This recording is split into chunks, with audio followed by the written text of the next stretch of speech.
performance. If you have not followed his Triple H Horse Racing podcast, you're missing out. It's one of the best podcasts in the country.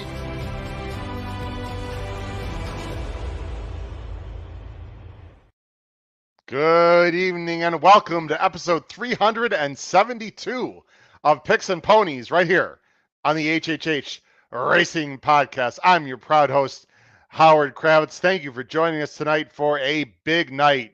It is that time of year where we go to the Keystone State, the Commonwealth of Pennsylvania, to talk about Pennsylvania Derby / Cotillion Day. What a huge day of racing we have Saturday. We've got some great co-hosts and guests to join us as usual. Please make sure you hit that subscribe button on the bottom right-hand side of the screen. Hit the notification bell right on the top right-hand side of the screen of YouTube so that you know when new content will arise, and smash that like button below the video player. That will send the YouTube algorithm to this channel, and we'll get like-minded horse players like yourself to the HHH Racing Podcast. We greatly appreciate that. You can listen to us on Apple Podcasts, Spotify, and Anchor. We've got a fantastic regular tip sheet below the video player that comes out on Saturdays. Take a look below in the description. You can find out how to sign up for our Power Picks tip sheet. And also you can find out a lot more information as you go to our website, hhhracingpodcast.com.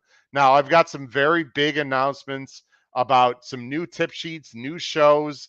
I'm going to hold off on that until the middle of the show when I know we're going to have more people watching stuff right here at the beginning. So I'm going to hold off on some special announcements. Some of that was made last night on the Bettin' and Boozin' show, and congratulations once again to our Bettin' and Boozin' guys, Kyle Roscoe and the gang, Charlie Freeman, Patrick Kunzel, Noah Maher, as they hit their 100th show last night. Congratulations to the Bettin' and Boozin' guys, and also, of course, special congratulations to the host of Bettin' and Boozin', Kyle Roscoe, who is now officially a husband as he got married this past Saturday. I had the pleasure of being there up in Wisconsin. It was fantastic. But we are here to talk about the all stakes pick 5 on Saturday at Parx Racing, and I cannot think of any better people to do that with. First, my co-host from the East Coast of Maryland, Mr. Pete Visco, and from the Saratoga Special and the Commonwealth of Massachusetts, a gentleman who will be live at Parx Racing this Saturday in the paddock with good friend Jessica Paquette and many other good friends, Mr. Paul Halloran. Guys, how we doing this evening? Big show Saturday, Breeders' Cup implications, I suppose, at least from the fact that some of those horses will be going to Breeders' Cup. It's always a big day of racing. How are we doing, gentlemen? Awesome. What's up, Paul? That the Azori shirt, Pete? Oh, no, that's in the your signature. You got the Azori flag. I got you. Yes. I like paying attention to stuff. Oh, I'm great. I love big days at small tracks. That's one of my favorite things. And it looks like they're going to get good weather. Last year, unfortunately, it was somewhere north of horrific. They ran on a turf course that no, you would never run on in 10 million years, but they did get the turf races in. And looks like 79 and partly cloudy. Howard, I know you like the weather, so I wanted to give you the report. Beautiful. Well, yeah, speaking of turf, they'll be on the turf. We got a lot to talk about with Parx. And guys, it's been a tradition on this show every year. We've got people that come on from all over the country to talk about racing with us, and we're really lucky to have that. We got 2 guys back again who are true Philly guys. They know Parx Racing like a glove. They don't live very far from the track. I know at least one of these 2 gentlemen will be there on Saturday, and they give us great intel about local trainers, horsemen, etc. Let's bring them on right now. First, good friend of the show, friend of many people on this screen and throughout the podcast. He joined us at Saratoga as well the last several years. Really good handicapper and contest player, and even better guy, Philly Joe Mecca, and also another Philly guy. He's been on the show before. Excellent handicapper. He's been within the Money Media. He's been on many other podcasts, knows Philadelphia racing like a glove. Let's bring him on, Mr. Andrew Rosinski. Guys, the whole gang is here. How we doing, Andrew and Joe? Doing good, doing good. Great. Joe, Howard. what's going Thanks on? for It having looks like you've got your charts there in the background. We Yeah, know those it's all these- cannot possibly be law books, right? Those are your PPs ready for tonight. Is that what we got there? They are. It's all the old charts from the last 30, 40 years. So. Beautiful. Well, we're ready, rock and roll. Joe's filming from work. We appreciate it. Before we get into the handicapping, Joe, let me start with you. This is always obviously the biggest day of racing at Parx. Is there anything this year in particular that comes to mind when you look at the card? I mean, obviously Torpedo Anna is a great get for Parx Racing. The Pennsylvania Derby itself, a little mad this year, I would say. Yeah, I kind of agree with you on that. I think the big draw will be Anna. I know we'll get into that conversation about her. Look, it's these days are what makes these tracks, and I just hope that we have a great day of racing. Everyone comes home safe, and in the end of the day, that's what it's about, and putting on a great show for everyone. Yeah, for sure. Joe's got a little delay. I know they're barely paying the bills there at the law firm, so I don't know. Hopefully it'll work out. I apologize for the delay there with Joe. Andrew, anything stick out to you about the card in general? You thought it might be chalky on Saturday. Yeah, there's a lot of good formful horses running throughout these stakes races, and a lot of big names in the undercard that I like. A lot of good local horses are running in these big races as well, which is always a fun thing to see. But I'm really excited to see Anna again. I was up there for the Travers, so I got to see her then. So it's nice to see her at the local track now too. So I'm looking forward to that. Yeah, it's going to be exciting. The Grizzly Bear is back. We've got a ton of people. Guys, we had people coming in the chat at like 4:30, like 3 hours ago. It's completely crazy. Let's see who's here. We got Keith Borger is here. Good evening, boys. Ralph Conti is here. On the PA Derby, not the strongest field, but I agree with you, Ralph. It's action, right? We want Philly Boy. You got Philly Boy, Spencer in Horn. There he is. Philly Boy Joe Mecca is here, or maybe that's for Andrew. Sorry, I'm not sure who that's for exactly. Katie is here, likes Dragoon Guard. Let's see here. We've got some new people. Erickson, what's up, Erickson? How you doing? From a Latin American country. We appreciate that. Hello, hola, Erickson. Thanks for joining the show. Like I said, Joe and Andrew, we've got new people from literally all over the world watching the show. We've just grown leaps and bounds. It's very cool. James Marshall is here. Uncle Chris is here. What's up, Uncle Chris? Philly boys in the house. James Marshall is here, and we got a lot of people in the chat. Maybe some guys that perhaps Joe and Andrew. All right, Scott Pinkerton. Hello from Butler, Pennsylvania. Ooh, that's a city that we know, unfortunately, very well for the last few months. Love Parx. Let's make some money. Scott, thanks for joining the show, man. Greatly appreciate it. Again, you've got anyone watching at home. Please join us on the live chat on YouTube. We are on X as well, but if you want to get involved in the live chat, you do have to go to YouTube. All right, here's what we're going to do, guys. Very quickly, the Greenwood Cup is race 8. It's outside of the All Stakes late pick 5. Paul, I know you want to bring up the Greenwood Cup a little bit because there is a horse named Next. Let me bring it up. I got to show the screen. That would help. There's a horse named Next who is quite the story in horse racing, really. Maybe, I don't know about underrated, but Next has just been on a roll. He's the 9 horse, 1-5 in this race. But I'll tell you what, there's 9 other horses trying to get him in this race. Is there any chance he can lose? And what do you think about this horse in general? Well, I think that's the story, Howard. Dave Grenig had written a story that I thought he was onto something. People are debating, should they take a crack with Next against, in the non-marathon, the Jockey Club Gold Cup, Breeders' Cup Classic. And obviously, ultimately, it's up to Michael Foster and William Collins. But Dave Grenig's point was, one of these days, these races aren't going to fill.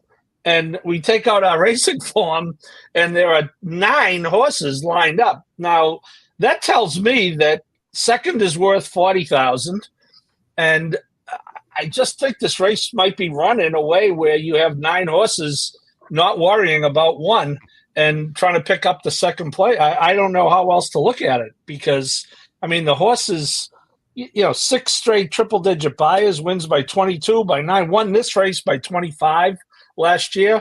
He just gets out there and goes at his own pace. And, runs them into the ground. So I just think it's a story. I think we were all hoping that they might think about going another direction with this horse. The owner I talked to, in fact, I watched the Birdstone with Mike Foster at Saratoga. They talked about if they were going to go a different route, it might be the turf as opposed to the 1.25 miles on the main.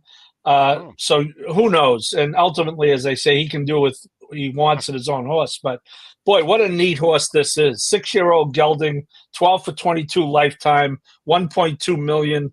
And if he stays on his feet Saturday, it's hard to imagine him not getting to the wire first. Pete, I'm going to throw a little poo-poo on what Paul said. It's a great story. It's a cool horse. Does anyone enjoying him watch by winning by 15 against no competition? I mean, I don't know what I would do if I owned the horse, Pete, but doesn't he deserve a shot in a series grade stake going 2 turns? I don't understand why they just don't even want to try to take a shot. I don't get it. Yeah, I mean, they're going to do what they think is best for the horse, I assume, and it's been pretty good for their pocketbooks, so they're doing okay on all fronts right now. It'd be fun for the sport if he tried one of the bigger races against one of the better fields just to see how he did. I mean, again, I don't think it would sort of damage any sort of legacy that he's built so far. I think people would just say, hey, he did something he's not accustomed to doing and it didn't work out. If that happened, it wouldn't shock me if he beat, especially some of the crop we've seen this year. It wouldn't shock me if he took them down in the Classic or the Jockey Club. You did say crop and not crap, correct? That's what it's true. It's a little bit of both, actually. Yeah, with this, yeah.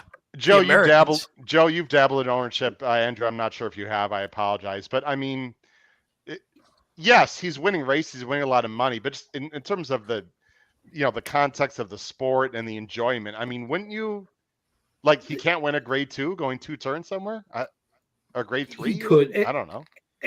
This is part of the problem with racing now. Your top horses, when someone enters, you get 3, 4, 5 horse field. No one wants to throw in that clunker. When you've got a horse running as well as next, owners are afraid to take shots. And you're right.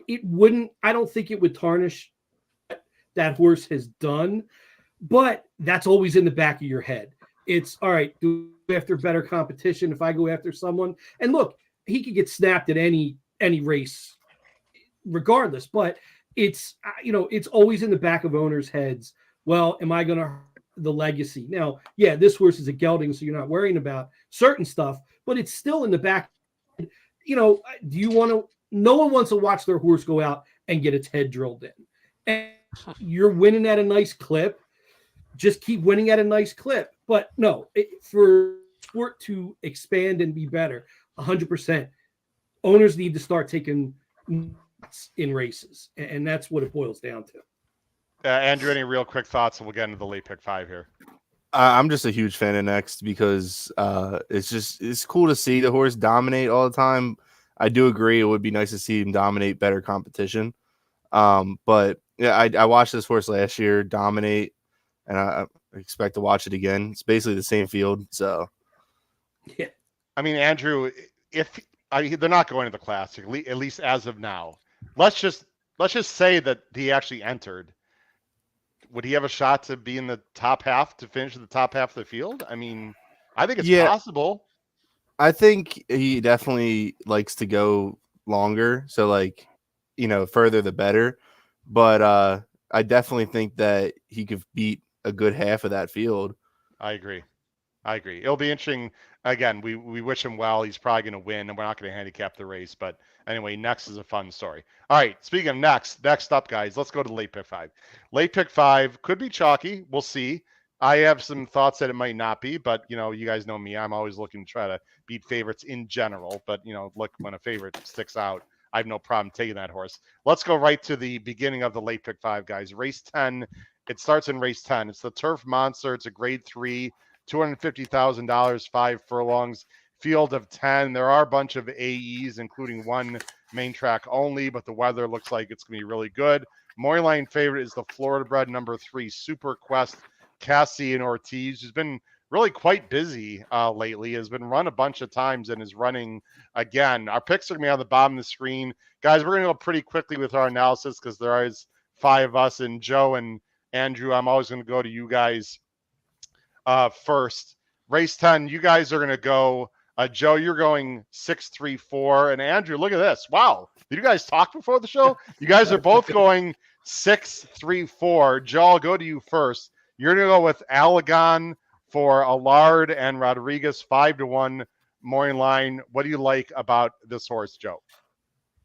His last race was really, really impressive. I went watched it a few times. This race is a little tough, I think. The 3 Super Quest is probably, of course, going to be your favorite. I'm taking a shot here. And I also, I was torn on what to do with the 4. And I know Andrew put him third also. 3 times on the last, all of a sudden, they put him on the turf and he's winning. 3 for 3. Yeah, it hasn't been a great company, but I think this horse can step up and probably hit second, third. Again, I was torn on who to take. I went with the 6. That Parx Dash race was very, very impressive in my mind. Let's watch it. You can talk about it. We'll show the stretch run. He is coincidentally up. No, I guess we can't watch it. Okay, we're not going to watch it. So you'll have to tell us. You'll have to tell us about it, Joe. No, he was 3 around the turn, and he got up late, and it was just. I thought it was an impressive ride. Just dug in and kept going for more, and that's what I like to see. And he may be a little outmatched here, but he's probably going to be 6-1, 5 or 6-1 at least. I just think he's going to be a decent price to take a shot with because I think 3 is going to get overbet in this race. Yeah, I don't think he's overmatched at all, Joe. And I like the fact he was able to close a little bit last time. I like when horses show a little ability to change their style. Andrew, I don't know if you want to add to Allegan or talk about the 3 or 4. The 4, Jean Valjean. Can you hear the people? I'm not going to sing. All right, that Les Mis reference for those of you that'd be great. Wait, it would be great that I'm not going to sing it, right? Anyway, yes. Les Miserables reference. Anyway, this horse is really fast right now, Andrew, and really good. And I've got him in the mix. A lot of us have in the mix. I'm against Super Quest. There's a lot of races together. We just ran a few weeks ago. I know he's really fast, but there's something about Super Quest I don't love. On Saturday, Andrew, you can touch on any of those 3 horses you'd like. So we'll start with Super Quest. I think that horses that ship into Parx that don't have experience over the Parx course are always horses I like to try to play against, especially this turf course, because as we were talking before the show, turf course hasn't been the best condition lately. So horses that have actually ran on the turf course within the last month have a huge advantage, in my opinion, which is why I went to Allegan, because that Parx Dash race was when that turf course was pretty chewed up. And since then, they've given it a little bit of time to, patch up some spots on the turf course. But that 95 buyer for Allegan last time out on that type of turf course, coming off the pace like that, it was definitely impressive. And I think that horse has a nice shot to run into some early speed competition today too, or Saturday too, because I think the 3 and the 4 might actually hook up in the front, and then if the 6 hits second or third or fourth, if he gets that if that horse gets that first run, it's gonna be a repeat of the Parx Dash all over again, in my opinion. Yeah, I think Allegan's got a big shot. Rodriguez does well to tracks, 33%. Pete and Paul, you're both also going with the 3, 4, and 6. I'll just throw it to you guys for any quick thoughts, and then I'll talk about my 8. Pete and Paul, Pete, we'll go to you first. Any thoughts on what these guys have said already?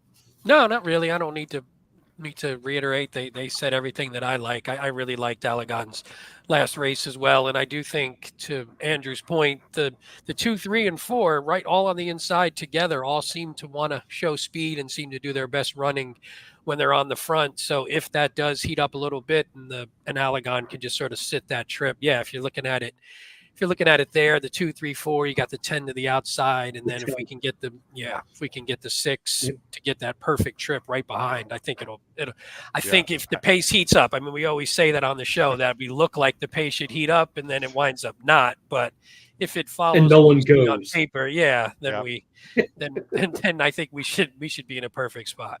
Pete, I'd be surprised if the 4 is laying fourth, like 2 lengths off the lead in this race. Yeah, it just doesn't seem right. I mean, that's not really. That's not really his game. But yeah, we'll see what the break looks like. Paul, any thoughts? And I'll talk about the 8. And we'll move on. Yeah, no, I do like the 3. I thought he ran well in the Harvey pack. Big Invasion is a real good horse, obviously. Although I will tell you, I do have the 6 as an A. I'm happy to hear that Joe and Andrew both like him. And you talk about the last race. Go look at that Jiper, and you say, "Well, Paul, he finished 9th." There's like 7 horses that finish in front of him that would be favored in this race. I think, starting with Mr. Cogburn. But Philo de Ariana just came back and got nabbed in the Woodbine Mile. Star Mystery was in that race. Arzak was in that race. Here it is, Paul. I mean, wow.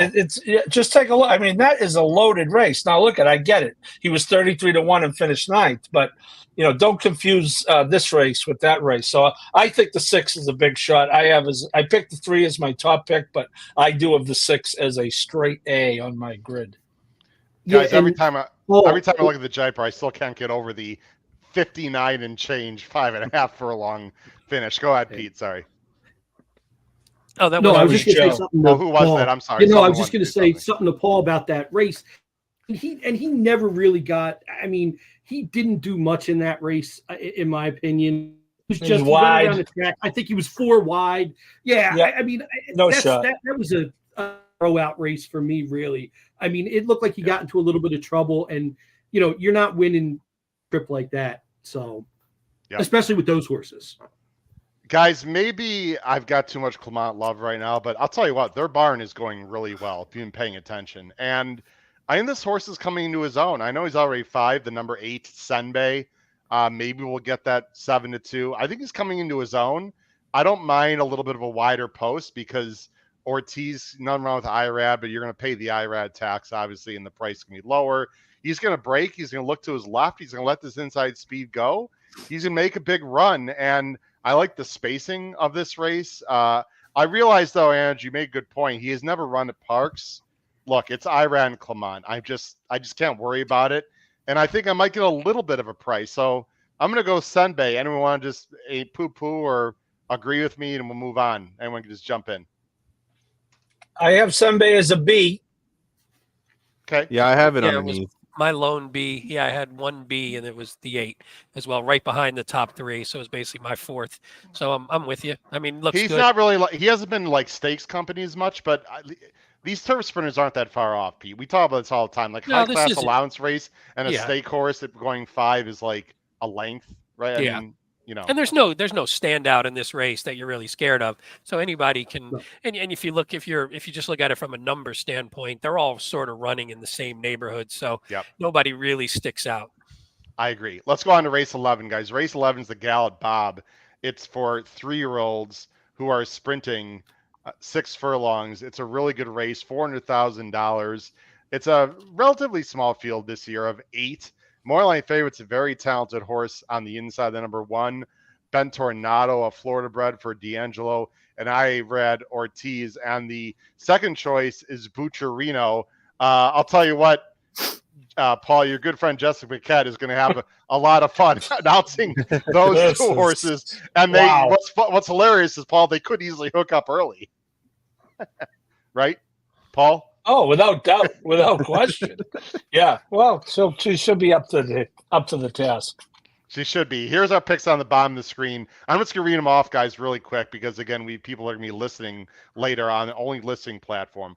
This is in race 11. I'm going 1, 2, 3. Pete, you and I sometimes are sort of butting heads, but we're gonna be very alike tonight. You're gonna see. Pete's going 1, 3, 2. Paul's going 3, 1, 6. Joe's going 1, 3, 7. And Andrew's going 3, 8, 7. Andrew, I'm going to let you go first. You're going the number 3, Bucciarino. Another, boy, there's 5 Florida breds. Isn't that bizarre, guys? There's 5 Florida breds in this race. I thought Bucciarino out of Bucaro, Andrew, last time ran absolutely huge. 4-1 morning line with Lascano on Saturday.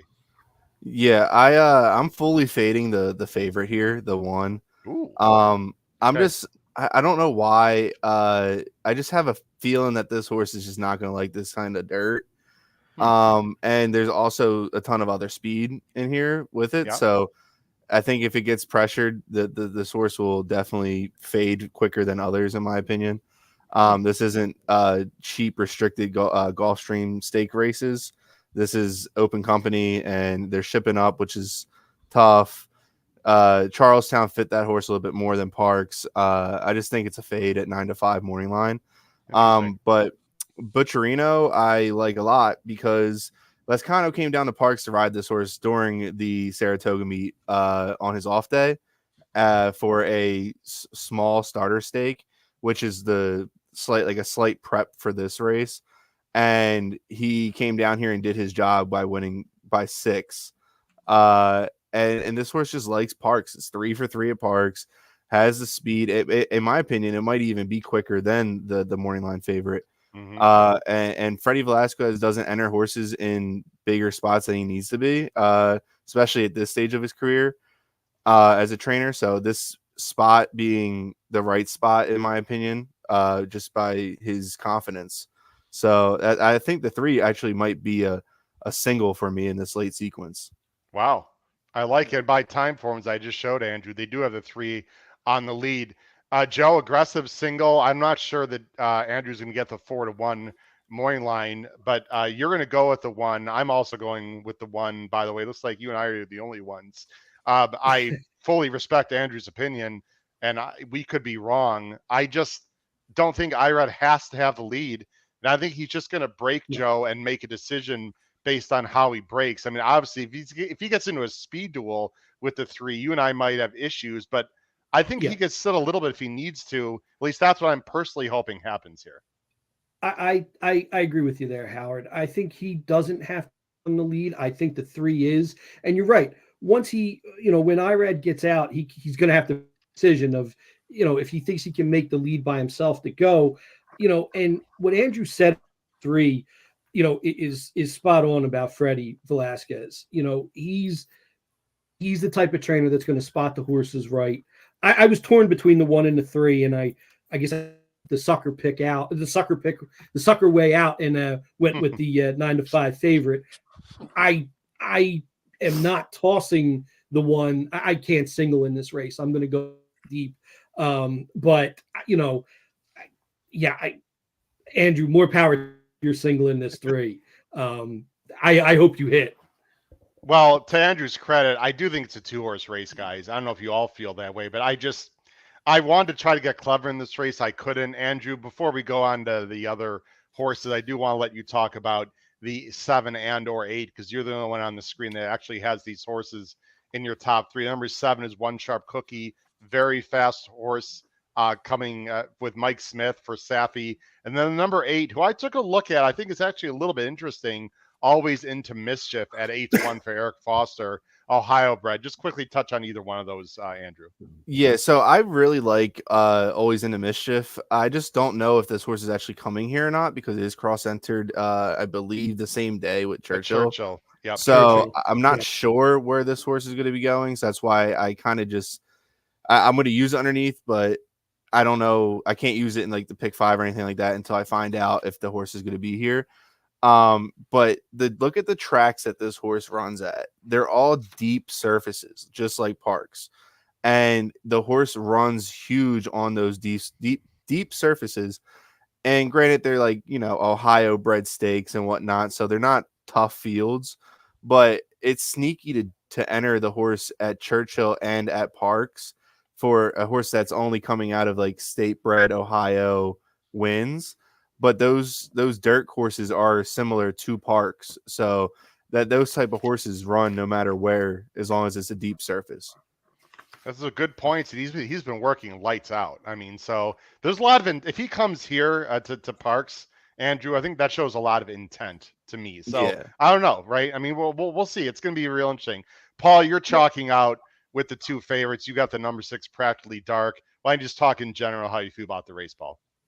Well, I thought Bucciarino last time went very, very fast for Parx, 21-3, 44-3, and just kept going. You watch the race, and I can't say I know who's chasing him other than 2 horses that are in this race. You just think that's moving pretty good, but just kept right on going. Practically Dark got completely left last time and closed well. So if there is any type of silly speed duel, Practically Dark will be running. He was running at the end of this race. I'm with Andrew on the 8, and don't poo-poo Ohio Bridge. Jonathan's Way, who's right now probably considered one of the top 2 or 3 Derby choices, is an Ohio bred. So, I couldn't poke any holes in that 3's effort last time. Well, actually, it's funny you said that, Paul, and Andrew, you can touch on this too. I don't think there's a lot of running. And look, the 3 can win. Obviously, I've got him second. I think he's a serious player. I don't think there was a lot of running in behind Andrew and Paul. My other concern, he's on his wrong lead. And, call me a Matt Bernier lover, but I don't like that. I don't know. Any thoughts on either one of those comments, Andrew or Paul? Yeah, I think that the really quick first quarter there from Lescano made the horse a little tired, I would say, out the turn, especially when the 4 started pressing him. Yeah. But I think this horse has more in the tank still, and it is hard to do. That track was a very closer-friendly track that day, and because we have not gotten that much rain. But the to go gate to wire and hold off everybody like that is pretty impressive either way. So. Well, Andrew, it's interesting you got the 7 in third, because I think the 7 might cause the 3 some major problems, actually. I think that'd be the thorn in the side of the 3. And if the 1 shows speed, I don't know. So this is going to be really interesting. I guess you think the 7's going to lay off a little bit, Andrew? Is that what you're about to say? And I also just think it's a little bit of an aggressive spot for the 7, which is why I used it underneath, because Saffy could keep this horse in Florida and keep dominating those Florida races. So to bring it up to Parx and then Mike Smith to fly in for it and all that is definitely something to keep an eye on, I agree. Pete, let's quickly talk about this horse, the number 2, Awesome Ruta. I love turnbacks, and I was desperately looking for someone in this race that can close. Look, he looks too slow. I don't know if he classes up. I love turnbacks. He just faced a pretty good field with Regalo and some other nice horses. If you look at that Colonial race, and it's Paco. Why can't Paco just sit on the inside, let the speed develop, make a big late run? I don't think he can win. I think he can easily clunk up in the money, and I wouldn't be completely shocked if he blows up the top board in this race. You've got him third. I've got him second. The number 2, Awesome Ruta, who's 10-1 morning line. Yeah, I was trying to convince myself to put this horse on top, just because I do think there is a lot of speed. And I think he can sit off and picks up Paco, who's just, who's pretty tough here. So the only thing, like you said, he's kind of slow. The only thing that was hanging my hat on a little bit to maybe move him up was he did, at least from a time form standpoint, the 113 last out was a little, it's closer to the top horses than maybe the Buyers. The Buyers look very slow compared to the top ones. Yeah. That time form moved him up a bit. And I figure, again, just from a pace standpoint, if it does just go nuts, and again, we always rely on that, but it usually doesn't. But if it does, I feel like this one, he's been running into, if you look, he's a lot of blue-coated fractions on there. He's been running into some slow paces. Now he might get a hot one, and maybe that'll be the thing that jumps him up. And I really like him as an underneath, but I do think I would put him as probably an A, depending on what I did with the rest of my ticket. Ooh. Wow. That's what I love about horse racing, Andrew. You're going to single the 3, and Pete's going to throw in a 10-1 as a A. By the way, Joe, the internet looks a lot better. I'm not sure if you did something, but you look better on the screen. Is it good? Now we can see your pretty face, good. Joe. Much better. Now, much better. Actually, Joe, why don't you go? Now all the ladies should be the other way, in Joe. For sure. Yeah. Guys, and Paul, I love this bet. This is a major reverse strike key play for me with this too. If he gets second or third, I'm going to make money on Saturday. So I'm a little bit interested in Awesome Ruta. Let's go to the 2 big races, guys. The grade 1. The first grade 1 we're going to talk about is the Cotillion with the Grizzly Bear, Torpedo Anna. What an amazing horse. It's the $1 million Cotillion. Mile and a 16th for, of course, restricted 3-year-old fillies. Number 6, Torpedo Anna. 4-5, which is laughable because she's going to be 2-5, I think. I mean, I don't think we're getting anywhere near 4-5. The second morning line favorite is the number 1 Power Squeeze, coming off a big win at Saratoga for Delgado and Irad. Now, there's no way, guys, that someone's going to try to beat the Grizzly Bear after she almost just beat, the best 3-year-old boys and ran a 1,000 by or whatever the hell it was. Let's take a look at it, because, I mean, there's no way that someone's, oh boy, I'm the knucklehead. I'm gonna try to beat Torpedo. I'm the only one. I'm gonna save my thoughts at the end, and I'm gonna leave it to smarter people like you four to talk about it. Look, we don't need to talk about 10 minutes for Torpedo Anna.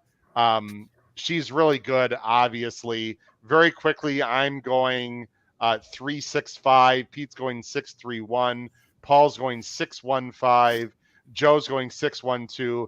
Andrew's going 6-3-5. Instead of talking a lot about the complexion of this race, Joe, here's my question. Let's show the PPs for Torpedo Anna. You've obviously got her on top. Here's my main question for everyone. What buyer? It's not a fair question, but I'm going to ask it anyway because you're like a professional handicapper. What buyer do you think Torpedo Anna is going to run? She ran a 111 last time, which was 12 points higher than she's ever run, 16 points higher than the race that she run before the Travers. So what do you think she will run, and what does she need to run to win the Cotillion Saturday? Oh, I mean, if she low 90, she's going to win this. I mean, look, I was totally in the Travers. If she won, I hit no pick 5, nothing. I just thought she was completely outclassed in that race, and boy, was I wrong. I mean, look, she didn't win, too. but way wrong. I had her. If she wins, I hit. I lose every bet. I have nothing at that point. So I know we were talking a little bit before, but is this going to be a bounce race for her after that effort she just did? I mean, if she regresses a little bit, I mean, she still should be able to beat this field. I mean, there's no one that is really in her class that again, I could be 100% wrong. I tossed her last time and she almost beat me, and I'll stop now and she'll get beat. So I just don't see. I don't see anyone in this race beating her. I don't know. Maybe you guys can change my mind, but I don't see anything in this race. And a 90 done, right? Don't you think a 90, 92 gets it done? I personally do not think a 90 or 92 is going to win this race, but I could be very well wrong. Wouldn't be. No, I don't think so, because I think there's some progressive 3-year-olds in here, Joe, that could step up. Okay, all right. In my opinion, yeah. Andrew, Andrew, I don't know if you're a bounce guy. I'm not. Listen, I'm a math teacher as well, so I am not a bounce guy. I think people use that word a lot without really understanding. To me, it's more regression to the mean, right? I mean, do we really think that Torpedo Anna is a 110 buyer horse now consistently? We don't know. I don't think so. I think she's going to run back to what she was doing before, a mid-90s, in my opinion, if not even worse than that. And I'll explain why later. But she could run her B- race and probably win this race, right, Andrew? Yeah, I think she's definitely, obviously, the best of the best in her division. I also had feelings about this horse not. I think it's a little bit of a greedy spot, in my opinion. There's really, if they would have gave her the full 10 weeks off and just brought her back for the Breeders' Cup, she would have been fine. Nobody would have questioned it. She would have deserved the rest and all that. But a 4-week turnaround to this spot, it's a little, it's unnecessary, in my opinion. And I think that she's already proved enough. So to come to Parx is they say Saratoga's a graveyard of favorites, but I think that Parx is just a tricky track, and I don't know if she's going to like it. You never know. Obviously, if she brings her B game, she'll probably win still, but if there is anybody to beat her, I think it will be the 3. So I do agree with you there. But I just don't think I just don't know how I can't logically find a reason why she would get beat. I just bad feelings is all. That's the only. Yeah, It's Well, just she a doesn't- gut, you know. She don't like the track, like you said, Andrew. Yeah, you never know. But you know what, guys? Right. That's all the reason you need. I mean, look at Arthur's Oh, ride yeah. in the Jockey Club. I mean, he was awful after a monster performance. I know maybe it's not an apples to apples comparison, but we've all been around this game a long time, and we've seen this stuff happen. It's horse racing. Paul, here's my thing. Okay, if Mike Smith is trying to win this race, Paul, I mean, if they're honestly trying to win the race on the 8, Mystic Lake has to go. And I'm not saying Mystic Lake is Torpedo Anna, but she is fast and could cause a problem for Torpedo as well as Gunsong. I guess to me, it just depends on how aggressive other jockeys and connections want to be to face Torpedo. Because if they just let Torpedo go, obviously she's going to win. But this 8 is quick, Paul, and could put some pressure on Torpedo. And I just don't think Torpedo is going to run her best race Saturday. That's just my Well, general that's opinion. two different things. True. You know, she almost won the Travers from third, so I don't understand. think she's going to be any big concern about Mike Smith being ahead of her. But let me say this: I went into the race thinking, you know, it is the 6th start of the year. And I'm not comparing them, but Dornock's a pretty darn good horse. Might not be as good as her, but he was clearly over the top in the Travers, his 6th start of the year. It is, to Andrew's point, a relatively quick turnaround, which is unfortunate. You know, I kind of take the opposite tack from Andrew. You know, I like when people run horses because it's a lot better to watch them on the track than it is walking the shed row. So I have no issue with that. But back to my good friend Philly Joe's point, Howard, I looked at the buyer too and said, okay, you know, how much is she going to regress? Let's say she regrets 10, 12 points, and that puts her at that 99 in which she destroyed the Acorn by 5 1/4. I just don't see other 99s in here. The story here is Howard picked the Godolphin, and I didn't have the Godolphin anywhere. So all those who charged me with taking the Godolphin by default, but I just, you know, and it's not good to back your way into a 1 to 5 shot like that. But I don't see, you know, Mystic Lake ran a 95 last time, I guess. But as you've all said, you know, she doesn't need her best race to win this race. I suspect Ken McPeak knows that. I definitely suspect Brian Hernandez Jr. knows it. Pete, let's talk a little about Tarifa, and then I'll expound. This was a bit of a fanboy horse for Paul on this podcast at the fairgrounds earlier in the year. And Pete. Yeah, we both like and Pete. And you know what, you guys, it took me a little while to warm up to this horse. I will admit, I was wrong about this horse over the winter at fairgrounds, and I became a fan of hers. I watched the Kentucky Oaks again, guys. That race just didn't work out. She was climbing, she was taking mud, she didn't like the cert. You could tell that that's a complete toss out. I then watched the Ellis race, Pete. You could say she should have won. It was a 3-horse speed duel after a long layoff that I don't think she was in, you know, that she needed to win. The winner is getting really good right now, got a perfect trip. And to me, Tarifa is the one that not only is run buyers relatively close to Torpedo Anna minus the Travers, but there's no reason why she can't step up in this race and run in 94, 95, 96. And this seems like this was always been the spot for Tarifa. So she's working well. I like Flavia instead of Giroux. Like, there's just a lot of things I like about Tarifa here. I think she by far is the most likely upsetter in this race, in my opinion. And you sort of agree you've got her second. Yeah, I mean, I could see it for sure. I mean, that's what you're hoping for, though. I mean, you're hoping that she sort of recaptures the form she had earlier in the year and improves on it. And second off the layoff, yeah, the last one, I wasn't too concerned about the last one. The fractions were slow, like you said. It was weird. It was sprinting, which I don't think is her game at all. No. Now they're stretching her back out again. So that was just sort of the tightener. You get Pratt back, which is always awesome.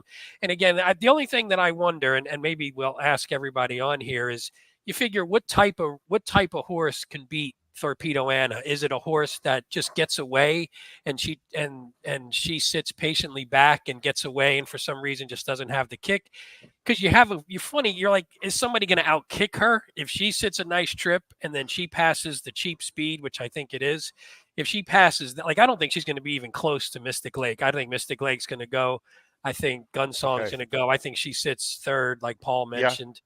And if she passes them at the top of the lane, is somebody going to run her down? And I think that's the question. And Power Squeeze and Tarifa have the ability just from a late kick standpoint, but are they good enough to run her down if she gets a clean trip and gets away? And that's, you have to figure that out when you're picking the race, because if you think no, then she should hit a perfect trip and it's going to be tough to run her down. Power Squeeze, I really want to like, but she seems to just need a big enough jump up that I don't know if she can do it.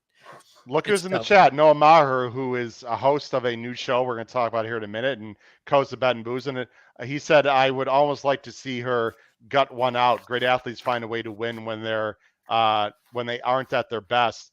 I'll tell you what I would like to see, guys, very selfishly, okay? I'd like to see Torpedo Anna lose at 2-5. I want her to run fine. I want her to lose at 2-5. You know why, guys. Paul knows why for sure. That will push up her price in the distaff from 4-5 to maybe 9-5, and then it will be a boom, all in shove in the BCBC on Torpedo. So that's my vision. By the way, I don't like Power Squeeze even 1 second in this race. Not at all. I don't think she's fast enough. And I thought that Alabama was weak, and I think she wants longer and blah, blah, blah. The horse I'm a little bit interested in, guys, is Cinemara. And Andrew, you've got this horse third. Paul, I've always liked this horse. It's Juddmonte. Why can't this horse step up 10 points? I think it's possible, Paul and Andrew. Why not? I think she was better than Power Squeeze last time out. I agree. No doubt. No doubt. I think that the fact that they brought that horse up to Saratoga to train as well, I don't know what happened, why they didn't run up there, but it seems like this horse needs a little bit of time between races anyway. So she, out of Arrogate, she could be sitting on a huge effort. I don't know. She has a little bit of late kick as well. It's an aggressive spot for off that last race with the layoff and all that. It's interesting. I think that she could definitely make some noise. I agree fully. It's gonna be a fun race. I don't wish bad things upon Torpedo, guys, but this whole thing is weird. Look at her works too, guys, for Torpedo. And look, she could win by 8, and I could have mud all over my face and be completely wrong. I admit that. A really slow maintenance work, and then one this is. I know it's $1 million race, guys. I don't want to throw shade at Parx, but this just seems like a means to an end. I've got weird Torpedo Anna vibes. I think if she wins Saturday, it's not going to be by a lot. I'll tell you that. That's just my general opinion. 2 quick things, then we're going to get to the Pennsylvania Joe that I want to mention. Guys, ladies and gentlemen at home, this is extremely important for us here on the podcast. We're very excited to announce Keeneland Power Pick tip sheets are back, and they are up right now on our website, hhhracingpodcast.com. Click on the Power Picks tip sheet. Pete's got it all set up for more info. The meet starts in 2 weeks from tomorrow, ladies and gentlemen. Again, we're filming on Thursday. Please get into our Keeneland Power Picks tip sheets. Very profitable, very inexpensive. We're big fans of Jim Goodman at Keeneland, everything they do there. Pete, anything quick you want to mention on the website for people that need to know, or does that pretty much cover it? It's pretty easy to find. The only thing that's important is if you do sign up, you can use PayPal or Venmo, but make sure you put your email in the payment so we know where to send the picks to. So they're going to come via email. So put your email in there in the note, just so we know where you want them sent. Yes. And also please click on family and friends so you don't get an extra surcharge. And so we don't have to pay an extra surcharge and ask you for $1.20 nonsense. And, I normally wouldn't do that, people. When 75 people do the same thing, it ends up costing us money. So please click family and friends so we don't have extra surcharges. And you know what, Andrew and Joe, because I'm this kind of guy, you're going to get Keeneland Power Pick tip sheet for free. I will sign you guys up for free. How's that? So you can feel free to just throw it out when you see in the email. But I don't know. We got some gems I think we could toss. The other thing, guys, very exciting. I mentioned this last night. We have a brand new show here on the HHH Racing Podcast. Starts next week. It's after Bet and Booze, and it's Wednesday nights, 9 p.m. Eastern. It is called Pacific Horse Players. There it is. There's our, sorry, I got the general banner on there. But anyway, Pacific Horse Players. We're very excited for it. It's going to host by Noah Maher and co-hosted by a very nice gentleman named Ryan Anderson, who does a great job. Another guy in their 20s, Philly Joe and Andrew. I said it last night, guys. I don't know what my legacy or my mark will be on this space, if anything at all. But if it's anything at all, guys, I'm trying to promote the game to our millennials and our 20-something guys. And so we got another show with young guys, Joe and Andrew, and they're going to do a great job covering West Coast racing. So we do need to bring in the younger crowd because, hell, we're not like Andrew. We're not Andrew. You should come on that show once in a while. We're not going to be here forever, right, Joe? Yeah, time is hey, right, Howard? No doubt about it. So check out Pacific Horse Players PHP Wednesdays 9 p.m. Eastern with Noah. Paul, we hear Paul's with Paul are great. with Noah and Ryan Anderson. All right, guys. Here we go. Grade 1. This is the big one, of course. Pennsylvania Derby. Here we go. Let's take a look at the field for race 13. Pennsylvania Derby, $1 million, a mile and eighth. Of course, it's for the 3-year-old boys. It's a field of 11 this year. The morning line favorite is the number 7, Dragoon Guard, who is on an absolute roll right now for Brad Cox and Florent Giroux. 9-5, a little low, I thought, in the morning line. Second choice is Stronghold, coming from the West Coast, the 11 horse for D'Amato and Fresu. Guys, let's see where we're going. I think this is a really interesting race for a lot of reasons. Let me bring up the banners right now so everyone can see where we're going in this race. And here they come. There we go. The first time everyone is seeing it. I'm going 8-4-7. Look at this, Pete. Pete's going 8-7-4, the same 3. We're in for a bad night, I think. Either bad or real good. I think we're gonna kick ass Saturday, Pete. I hope so. Yeah, Paul's going 11-8-2. Joe's going 7-2-8. Andrew's going 2-7-8. Interesting. The Philly boys are going with the same 3. Pete and I are going with the same 3, different order. Joe, I mean, your name is Philly Joe. Sorry, Andrew. We got to go to him first. I know you're a Philly boy, but it's Philly Joe.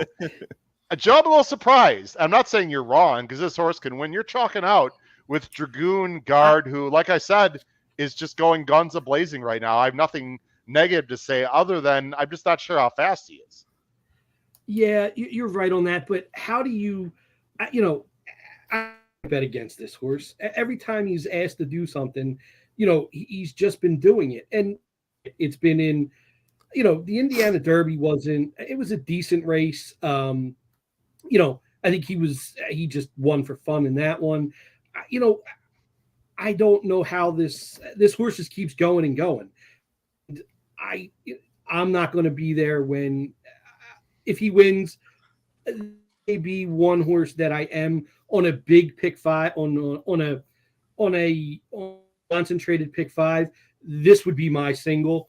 I think. Ooh. Look, we'll on a very small, like a $10 pick 5. Sure. I'll play with TC Markham choices. Agrees with you, so you're not alone on that, Philly Joe. Yeah, I mean, I'll take a shot with this horse. He's running so well. Let someone beat him here. That's, like we said earlier, and I think Andrew said it, this could get a little chalky. I think this is one of the races where it's going to chalk out. I think it's really going to chalk out this. Interesting. I mean, my view, Joe, I have so much respect for you, as a handicapper. My view and Pete's view is like completely different, obviously, when you see our picks. But that's what I love about this show, right? So I mean, be interesting. One of us is going to look really smart, and the other one's going to look really dumb. So, but that's what we love about this game, right? Absolutely. Nah, look, everyone's got their own opinions. Seize the Gray, Andrew. I have heard from some pretty reliable sources that if this horse doesn't run well, they're going to retire him. So I don't know if you guys have heard the same thing, but do they have to get a vote of all 3,252 owners to do that? I don't think so. I'm just checking. I think, and Paul, I don't know if you're gonna be able to squeeze into the paddock because you're gonna have to deal with some of those owners. I'm sure we won't have to worry about squeezing into the winner's circle. Wow. Ouch. Wow. Well, Andrew, take that. Andrew, on that note, there you go. Andrew, what do you got to say to that? Actually, I picked this. In all honesty, I picked this horse third. This horse does have a shot, but it's better when I get to be a wise ass. Andrew? Well, I think that this horse likes a deep dirt like surface in general. Okay. I kind of go back to that Oaklawn race in February. I know it's a long time ago. I know it's not a stakes race or anything like that, but I think if that horse runs something like that, obviously with like maybe 10 extra buyer points, this horse has a good shot here. I just don't think this horse really likes Saratoga. Sure, broke its maiden back as a 2-year-old sprinting here, but it's sprinting at Saratoga. All you have to do is go to the front, and that's what that horse, what Seize the Grey did, and you just hold on. And also if you go back to that, beating Dornoch back then when Dornoch is obviously a router and all this other stuff, so it's like you can't say that this horse likes Saratoga and bounced twice in big races. I just don't think that that's the type of surface this horse likes to grind out wins. It likes to be forwardly placed. Jaime Torres rode most of his apprenticeship at Parx, knows the dirt course. D. Wayne's not going to put this horse here unless, I mean, obviously my racehorse probably wants to put it in the right spot or an aggressive spot. But I think this horse has a good shot to win. I don't know if I'm not going to single it. I think you spread this race. I think multiple horses have a shot. I can't back Dragoon Guard at a short price. Hasn't really beat anybody. Granted, this feels nothing special, but Seize the Grey has beaten better horses. I just think that this race is a little bit more wide open than just going with the favorite. I do also like Stronghold. I also like Unmatched Wisdom. I also like Uncle Heavy a little bit. I know Butch Reed was high on Uncle Heavy and said that if the next time this horse wins, it probably will be 92-1. Could beat on Saturday. So I don't know. I think it's wide open, and I will go with Seize the Grey. Seize the Grey has won me a little bit of money this year, so keep backing what's been making me money. So, Joe, you like this horse a little bit too. I mean, I do. Joe, I just don't know if maybe Andrew's completely right, and maybe he just doesn't like Saratoga. I like Dwayne. The guy's like 90. I mean, it's unbelievable. I do feel like though they've run this horse into the ground a little bit, Andrew. Joe, I just don't see like an upward tick going into this race. I just don't see it. I agree. I do have him. I think I picked him second. You did. Yeah. And Siggy Mendoza likes him too. What's up, Siggy? Siggy Racing. He thinks Seize the Grey is going to rebound. I mean, it's possible. It is. And look, it is a much weaker competition for him. Maybe this is what this horse needs to get some confidence back. But my fear is he might be on the back end of his career. And, if the rumors are true that you heard, the horse doesn't run well, hire him and let him go off into the, into the sunset. But, one thing that Andrew brought up about Uncle Heavy, I looked at this horse too.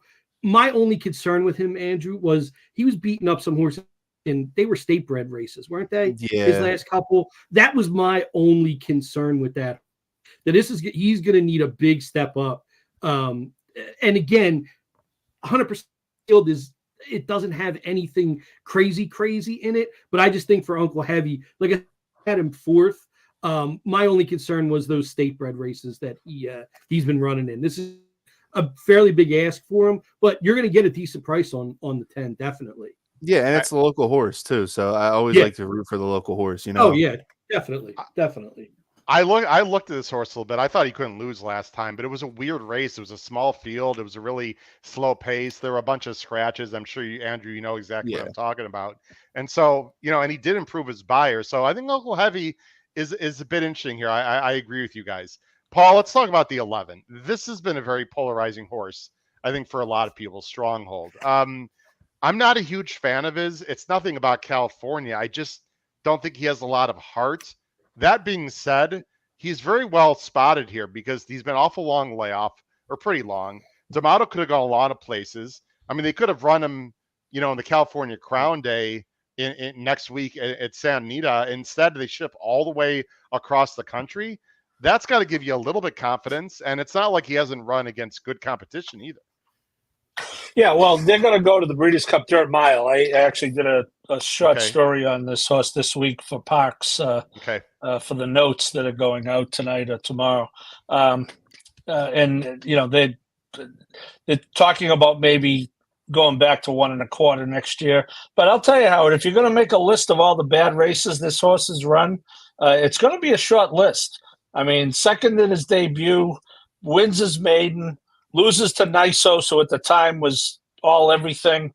He's been out of the exacta once, and that was a decent 7th in the Derby. Now, he hasn't run over a 90, which is, potentially a problem. But Dragoon God, who's going to be the clear favorite, is not.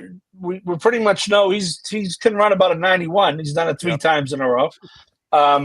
I don't think Dragoon God is making the lead in this race, Joe. I'll probably be wrong, and you'll be cashing your $10 pick 5. And if you do, I'll be tapping you on the shoulder to buy me a beer, because I probably can find you. I think that's the way that horse gets beat. But I will tell you, Howard, I was this close. It would have been great. It would have been a pick some ponies trifecta. I was this close to picking Unmatched Wisdom. I ended up sticking with my plan with the 11, but boy, if the 8 is 8-1, I am going to be hopping on the 8 like Peter Cottontail hops. There is absolutely, Pete. There is no way, Pete. There is no effing way that Unmatched Wisdom's 8-1. In fact, I'm going to say that he's going to be less than half of that. I think he's going to be 7-2 in this race. We're both going at this horse, Pete. C Money likes Unmatched Wisdom, number 8, 8-1 morning line for Chad, Flavian, Klarovich. Could be any kind. I just think the Travers was a very tough race, obviously. He didn't run very well. He wants to be close to the lead. I think the outside post is great for him. I think he's going to stalk the speed. I think he's going to run a big race. And I'll tell you what, guys, he might be a lone A. I'm not, in my ABC. I don't like the 7 Dragoon Guard. I don't think he's fast enough. I think Seize the Gray could be done.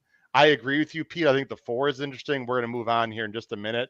But I think Unmatched Wisdom is I think he could be the most talented horse in this field. Just talent alone. Yeah, no, I agree. I think he's probably got the most upside to, like you said, the last in the Travers. I mean, he was a little up against a pretty good group anyway, but everything went wrong in that race. He got bumped. He had the loose wrap. He was stuck wide, and he wasn't able to get close, which is what he does. Like, he's much better. Obviously, in the first 3 races he was on or sitting just off the lead. So he just seems like a horse who's going to do better, and I think Pratt's going to be able to work out a really nice trip here, and there is some speed that he can either sit off or just and we know Pratt, if nobody goes, he has no problem going to the lead and sort of rating the horse and then sort of kicking away. So I think he has a lot of options from this post, and I think I'm just sort of tossing the Travers completely and going on a leap of faith that this horse is just better than that. The only thing, Chad Brown, and I'm sure Andrew knows this, Chad Brown 1 for 20 on the dirt at Parx, so not his best thing, but he hasn't also brought he hasn't brought the best horses, but again, you still, you like to see a little bit from a trainer like that. You'd like to see a little bit more success, but I think this is just a race that just came up light. I mean, it's usually a big race that we all look forward to.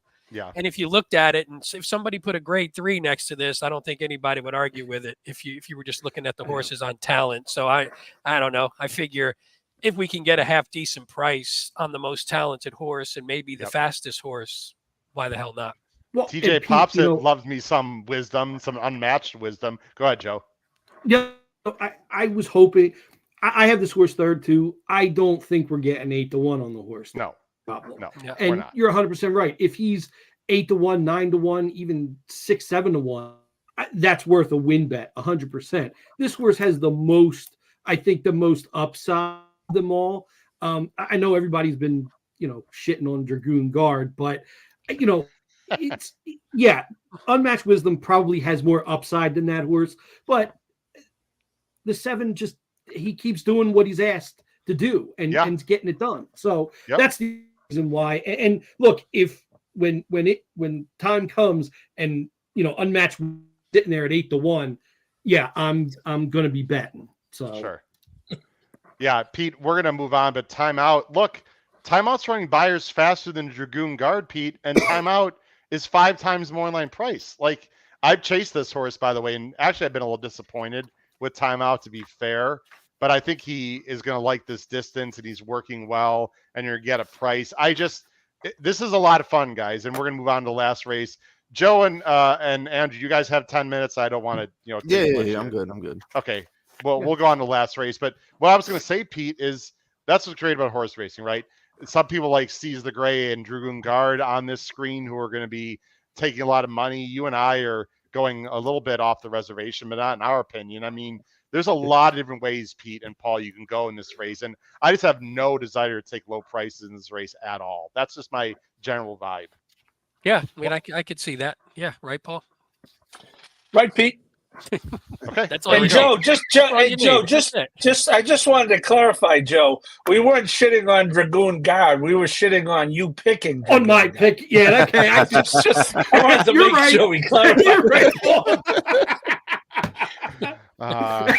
Joe and Andrew, isn't this guy a gem over there? I love Paul. All right, let's go to last race. We're gonna do this quickly, guys. Race 14, and I don't want to give a short shrift because it is a nice sprint. It's the Parx Sprint. I'll bring it up right here.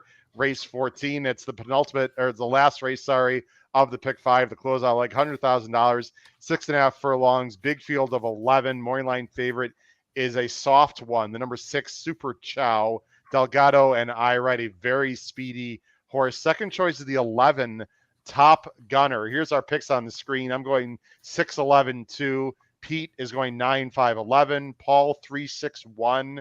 Joe 9-6-2 and Andrew 11-5-2. Andrew, I'll let you start very quickly. Top Gunner off a claim for Brad Cox. I think he's very live also. I've got him second. Yeah, it's very rare you see a 7-year-old gelding claimed and then put right into a stake race. And Brad Cox obviously is like 36% off the claim. And then you bring Pratt, who obviously I think is now Brad Cox's number 1 in these big races. I think Giroux's on the bench after a couple of those bad rides up at Saratoga. I think that, this horse is fast. I don't know if he necessarily needs the lead or will benefit better from being on the lead, but I think he will get the lead today Saturday. I keep saying today. Top Gunner has ran good. It's been a consistent optional claiming horse. To enter this horse in a stake is just aggressive, and I like when Brad Cox gets aggressive in these situations. And Pratt is, if he's sticking around for the last race at Parx, is always a good sign anyway, even if it's a stake or not. So yeah, I think the 11's good. I also like Recruiter. I like Gordian Knot as the local horse. I think this race is wide open. Morning line suggests that too. So I think you can spread this race. And if you're alive in the pick 5s, you might be able to get a price at the end. I agree. I think you do have to spread a little bit in this race. Joe, you're going with My Buddy B, another local horse for Aviles, who knows this horse well, has ridden the last 2 times. And again, another horse with a little bit of price. How about 9 for 19 on the win end, Joe? This is a win machine. Joe, you're super smart in this race, by the way. You're super smart in this one. So whatever you lost in the last one, you gained it all back. Yeah, you gained it all back in this one. No, I think this is one of the this is a wide open race, and this is a big spread race here. I went with the 9. That last race at Park was very good. I put I believe the Super Chow in second. And then I also threw in that Gordian Knot, the other local horse in third. I just see some chaos happening. I don't know if Hunter is going to make the lead. I don't know, because Andrew, you said Top Gunner was going to make the lead. Yeah, here? I just think from the outside post, Pratt's going to send. He's going to have. Yeah, he's going to have to try to send. I agree with you there. Yeah, I just don't know if. I don't know. I think the 6 or the 9 is going to. Oh well, there you go. What do you have? time form. They got the yeah. 6 of the clear lead, guys. Yeah, the Yeah. 6 could be the leader, but I just think from the outside post, the 11's going to be trying to go to the lead, and he might get there. And I it's just a hunch play in my opinion. Is that the outside post is going to get there first? I agree. He's going to have to go. He's go after once at the break. He's going to have to go and see where he can. I just don't know if he's fast enough to get to the lead, or maybe the 6 is going to let him go. Pete, But do you want to? I think this race is a very spread race here. I think it's wide open. Sorry, Joe, didn't mean to step on your toes. Pete, real quick, anything you want to add? You got the same horse they've already talked about, and then we'll go to Paul and myself real quick. No, I think everything that Joe said. I think the 9's has a little bit of versatility where it doesn't need the lead, which I like. I think just inherited the lead sort of in the last one and took advantage of it on a track that seemed to favor it. And there's just some. I mean, I think this horse is just moving in the right direction, and especially if you look at the dirt races, if you scratched out all the. Not that he was bad on the synth by any stretch, but if you scratch out all the synth races, man, that form looks really good just on the dirt. And then the only one that wasn't great was 2 back, and that's in the Vanderbilt, which was just really outclassed against not the greatest field, but it's still a grade 1 field. And this combination, Hetrick and Aviles, they're phenomenal. 11 for 22, 15 for 22 in the money together, mostly at Mountaineer, but still they came here. The one thing Andrew said earlier, he likes when a horse gets a run. I like the fact that this horse ran his best race of his life, basically, on this track. So he came here, ran really well. I think he can repeat that at a price. And if real, I think I had like 5 A's. So I thought this race was pretty wide open too. You're going with another speedy horse, Paul, Twisted Ride, who has one big number that sticks out, but has been facing very tough competition lately. Yeah, I'm kind of against the flow of the esteemed panel here. I think if I'm alive to the 3 and 6 here, I'm going to take my chances. I don't think it's that wide open. I'll probably be wrong, and I'll have a beer after the race either way. But I just think that the 6 is very fast. I thought that Maryland Sprint race was good. Maybe the mud moved them up. And the 3, if we talk about horses for courses, this Michael Moore's horse is right at home, literally, figuratively, virtually 9 for 18 on the win end of Parx. So yep. I'm gonna cast my lot with those 2. Okay, I sort of feel the way you do, Paul. I think it is a little bit, chalky here. I think we could talk about this race for half an hour, guys. Let's look at the 6. Okay, it's IRAD off a little bit of a freshener. This horse is going to get the lead, guys. If this horse breaks, he's absolutely going. We know Parx can be a little bit speed favoring. I'm not going to overcomplicate things. I'm not going to throw out some kind of wise guy 12-1 here. I think Super Chow's wiring this field. I don't think there's anyone as fast as him. The time form says he's faster than everyone. Can he get the distance? And I mean, he does tend to fade a little bit late, but I just think he's going to run a big race. I think he needed the break. He's been running very hard since last winter, and I think he needed the break. He's going to run a monster race, and that's my general opinion on Super Chow in the last race. Yeah, the three wins on the page were all on off tracks. That was the only thing that I thought, if you're looking to knock the favorite a little bit, that maybe for some reason the off tracks move him forward, and he holds better on an off track than he does on a fast track. Gotcha. Joe and Andrew, I won't be insulted. Do you want to stay on for Paul's rant of the week, or you got to go? I got to head out, but okay. Andrew, you're gonna go. Joe, also. No, I'll stay on. Okay, Andrew. Listen, sorry to keep you on a little bit later. We really appreciate Andrew. We gotta get you on some other shows. Have a great night. Andrew. Good luck on Saturday. Have a good one, guys. Thanks for having me. See you later. Yep. All right, Andrew Rosinski does a great job. It is now time. Here it is. Paul's rant of the week. Paul, I know you got a few things to say. Your dime, your dance floor, my friend. Yeah, well, and it's going to be positive, Howard. It's going to be positive. I just want to say there's a lot to be excited about in this weekend of racing. We just went through this great card at Parx. There's a $159,000 double pick 6 carryover tomorrow at Belmont. Churchill has stakes races on Saturday. Batten Down opted to go there instead of here. So Churchill has a great card. The kids I call them the kids. The 100 episode kids did a great job with some Gulfstream Stakes last night. But what am I most excited about, Howard, in this entire weekend of racing? What is the one thing that I am looking forward to more than anything? It is I don't know. Tell us. it is a workout that is taking place tomorrow at Southwell in Nottinghamshire, England, where our friend Aidan O'Brien, and Howard, you were a coach. You got to love the attention to detail. Aidan O'Brien is going to work his horse. It's a Tapeta track, so it's like a bridge to dirt, right? Closer to turf than dirt. He's bringing his own American starting gate, which they shipped up there today, and there is a difference. As you know, a bell goes off when our gates open. Their gates don't have a bell. I believe Aidan has the only American starting gate in Europe. Shipped all that over there. He's going to run them with 4 or 5 other horses in a mile, quote, workout, more like a race from the gate to see where they're at going to. Yeah, Howard, you look better blurry anyway. Don't interrupt me.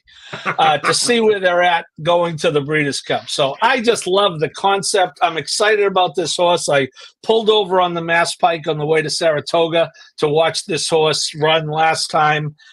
Look, I've heard people who are much smarter than me in European racing say they don't think he's going to be a good dirt horse. You know what? It's one of the reasons why I love the game. I love getting pumped up about things. I am super stoked about this horse working tomorrow. I'll be watching, probably from the Philadelphia airport. I'll be watching when I land, and it'll be all systems go, headed to Del Mar to conquer the Breeders' Cup Classic. Wow. All right. It's me interesting, Paul, to see City of Troy in his workout. Joe, listen, really appreciate having on the show, man. We're going to have you on again. You're a good guy, great friend of myself and everyone. Really appreciate your time, and good luck. Enjoy the party with the niece and nephews on Saturday. Yeah, thanks, guys. Thanks for having me on. It's great seeing everyone. See you, Take Joe. care, Joe. Thanks, Joe. Bye-bye. See you, Joe. See you now. All right, let's get to there we go. Let's get quickly to our best bets. Before we get to our best bets and end the show, we are going live, guys, Saturday. Myself and Ryan Anderson and Paul will be live this Saturday, 5 to 6:30 Eastern. We're going to talk about the races as they happen at Parx and Gulfstream, which has some nice stake races. So Parx and Gulfstream plus this gentleman live from the paddock at Parx Racing this Saturday. Please go to our YouTube and check out our live show. It's going to be a lot of fun again, Saturday, 5 to 6:30. Okay, very quickly, guys. I think nothing to really discuss, just going to show them. Paul, Pete, your best bet is going to be Unmatched Wisdom and a Dutch Exacta with Dragoon Guard into Unmatched Wisdom. Obviously, you'll play it both ways. Yep, that's about it. Nothing really. I think we covered those two enough. I didn't love anything else in the other races. I think if we can get some value on Unmatched Wisdom like we talked about, that would be fantastic. Paul, look at this. Look at this, Pete. This is what I'm talking about. He's also going Paul. Unmatched Wisdom.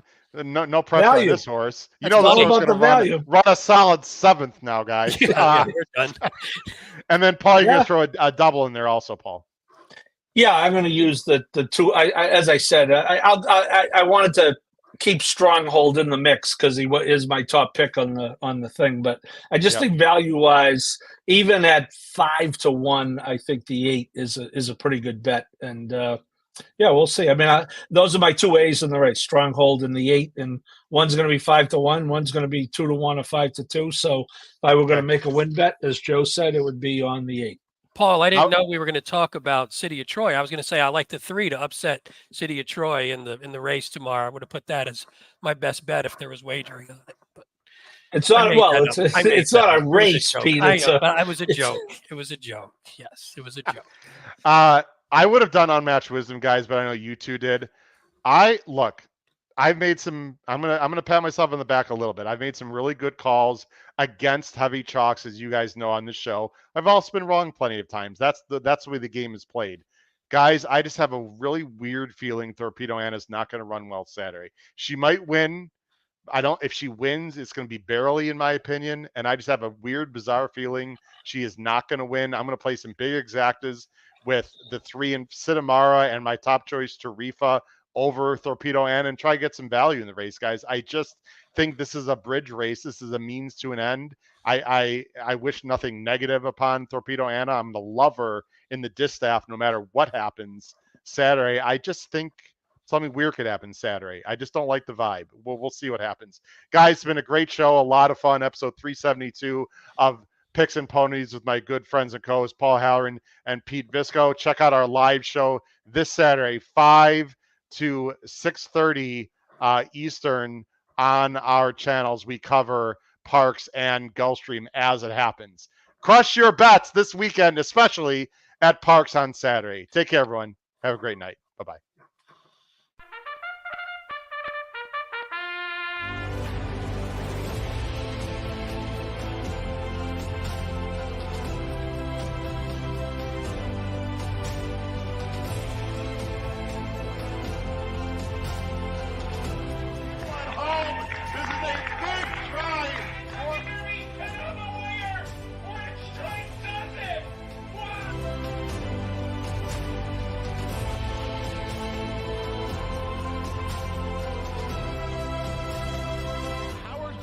If you have not followed his Triple H Horse Racing podcast, you're missing out. It's one of the best podcasts in the country.